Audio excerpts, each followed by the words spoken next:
ఢిల్లీలో జరుగుతున్నటువంటి గొడవలు, ఈ హింస వీటిట్లో ఒక సెక్షన్ సపోర్టింగు టోటల్‌గా దాన్ని వివాదంగా మలుస్తున్నటువంటి నేపథ్యంలో, అసలు ఇలాంటి ఉద్యమాలు వాటి వెనకాల వాస్తవాలు ఎట్లుంటాయన్నది తన స్వీయ అనుభవంతో చైతన్య కూరపాటి గారి ఒక పోస్ట్ చూద్దాం.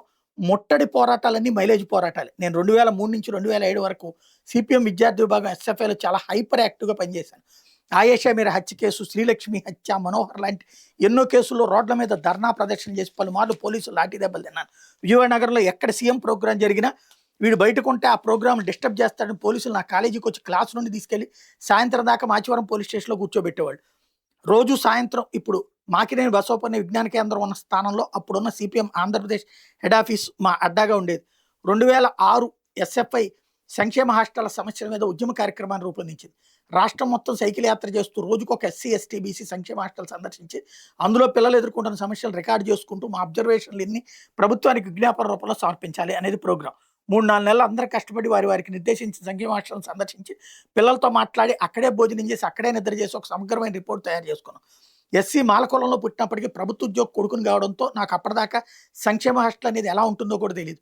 విద్యార్థులకు సమస్యలు ఉంటాయి అనేది కూడా తెలీదు.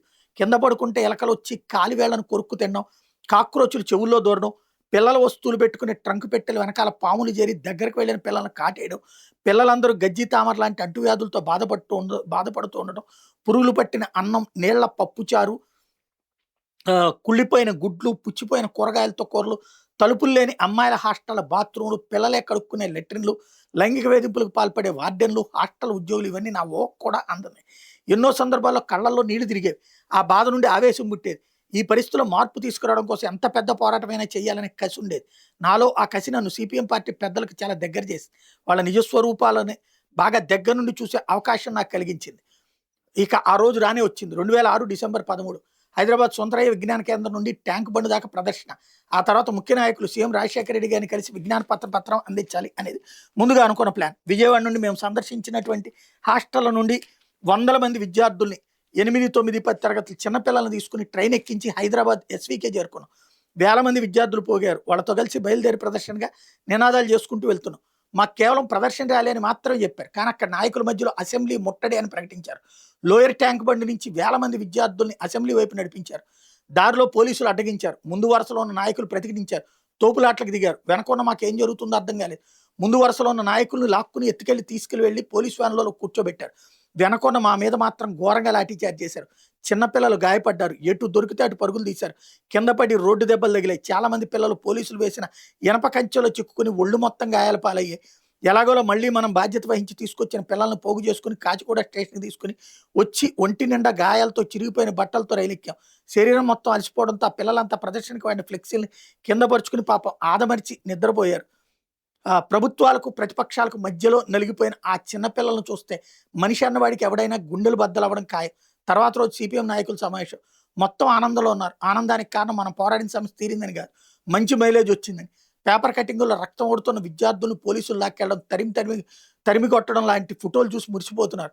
అయ్యో పిల్లలు ఘోరంగా బాధించబడ్డారు, సమస్య తీరలేదు, తర్వాత ఏం చేయాలని చర్చ లేనేలేదు. అక్కడితో ఆ ఉద్యమం ఇక ముగిసిపోయినట్టు ప్రకటించారు. నాకేం జరుగుతుందో అర్థం కావడానికి ఎక్కువ సమయం పట్టలేదు. వీళ్ళకి విద్యార్థుల సమస్యలు తీర్చడం లక్ష్యంగానే కాదు, వాటిని వాడుకుని పార్టీకి మైలేజ్ పెంచుకోవడం మాత్రమే లక్ష్యం స్పష్టంగా అర్థమైంది. మామూలు ధర్నా ప్రదర్శన చేస్తే ఇంత జరిగేది కాదు, పెద్దగా మైలేజ్ వచ్చేది కాదు. కాబట్టి అసెంబ్లీ ముట్టడని ప్రకటించారు. అసెంబ్లీని, పార్లమెంట్ ముట్టడిస్తామని ఎవడు వెళ్ళినా పోలీసులు కొట్టి తీరుతారు. మన దేశంలో కాబట్టి పోలీసులు లాఠీ చార్జ్‌తో వదిలేస్తారు. అదే ఈ కమ్యూనిస్టుల కలల రాజ్యమైన చైనాలో అయితే పిట్టల్ని కాల్చినట్టు కాల్చిపడేస్తారు. చైనా తియన్మాన్ స్క్వేర్‌లో ప్రదర్శనకు వచ్చిన విద్యార్థుల మీద చైనా మిలిటరీ కాల్పులు జరిపి వందల మందిని చంపడం తెలిసిందే కదా.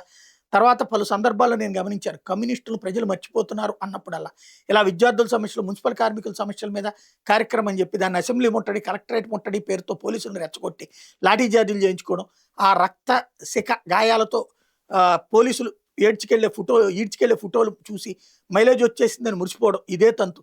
కమ్యూనిస్టులు మోసపూరిత బుద్ధి చూశాక నాకు విరక్తి కలిగింది. ఇక ముదిగొండలో రైతుల ధర్నా పేరుతో కమ్యూనిస్ట్ పార్టీలు సిపిఐ, సిపిఎం, సిపిఐఎంఎల్ అన్నీ కలిసి ఉమ్మడి కార్యక్రమం చేశాయి. దాని మీద పోలీసులు కాల్పులు జరిగినప్పుడు ప్రదర్శన జరుగుతున్న చోట చెప్పులు కొట్టుకునే వ్యక్తి కూడా తోటాలకు బలయ్యాడు. అతను మా పార్టీ వాడంటే కాదు, మా పార్టీ వాడని పొటాపొటిగా పార్టీ జెండా ఆ శవ మీద కప్పుతూ కాట్ల కుక్కల్లాగా పోట్లాడుకున్నారు కమ్యూనిస్ట్ నాయకులు. ఎక్కువ మంది ఏ పార్టీ వాళ్ళు చనిపోతే వాళ్ళకే ఎక్కువ మైలేజ్ వస్తుంది కాబట్టి శవాలను క్లెయిమ్ చేసుకోవడానికి అనమాట. ఇది చూశాక నాకు కమ్యూనిస్టులు అంటేనే అసహ్యం పుట్టింది. అప్పటి నుండి ఎవడైనా అసెంబ్లీ ముట్టడి, పార్లమెంట్ ముట్టడి అంటున్నాడంటే వాడి ఉద్దేశ్యం ఏంటి అనే అంశంలో నాకు చాలా క్లారిటీ ఉంది. పోలీసుల్ని రెచ్చగొట్టాలి, తన్నులు తినాలి, మైలేజ్ పెంచుకుని నాయకులుగా ఎదగాలి. అంతే ఈ ముట్టడులు అనేవి. సమస్యకి ఏ విధంగా పరిష్కారం కాదు. అసలు అసెంబ్లీ, పార్లమెంట్ దాకా చేరుకునే అవకాశం లేదు అనేది కూడా ప్రతి నాయకుడికి తెలుసు. అసెంబ్లీ, పార్లమెంట్‌ను ముట్టడించడం అంటే దేశ సార్వభౌమాధికారాన్ని అంతర్జాతీయ స్థాయిలో అవమానించడమే కాబట్టి ఏ దేశమైనా, ఏ ప్రభుత్వమైనా చట్టసభల ముట్టడి అడ్డుకొని తీరుతుంది అనేది ప్రతి నాయకుడికి తెలుసు. కానీ వాళ్ళు అదే చేస్తారు. వాళ్ళు నిజంగా సమస్యల మీద పోరాటం చేస్తున్నారు అనుకునే అమాయకులు మాత్రం వెర్రివాళ్ళు. ప్రజల కష్టాలు చూసి, సమాజంలో జరుగుతున్న అన్యాయాలు చూసి ఉడుకు రక్తం ఉప్పొంగి సమాజాన్ని మార్చాలని తపన, ఆవేశం కలిగి అప్పట్లో చాలామంది యువకులే వాళ్ళ మైలేజ్ ఉద్యమాలకు సమిధులు. ఇప్పటికి కూడా జరిగింది అదే. నిన్న కూడా జరిగింది అది. నేను అదే ప్రస్తావించింది. ఎవడన్నా పార్లమెంట్ ముట్టడంటే లోపలికొచ్చి కూర్చోండయ్యా అంటారా? లేకపోతే ఎవరు చచ్చిపోయేది అక్కడ? ఎవరు గాయపడేది? నీట్ అనేటటువంటి అంశంలో పరిష్కారం కావాలా? లేకపోతే వివాదం కావాలంటే ప్రచారం కావాలా?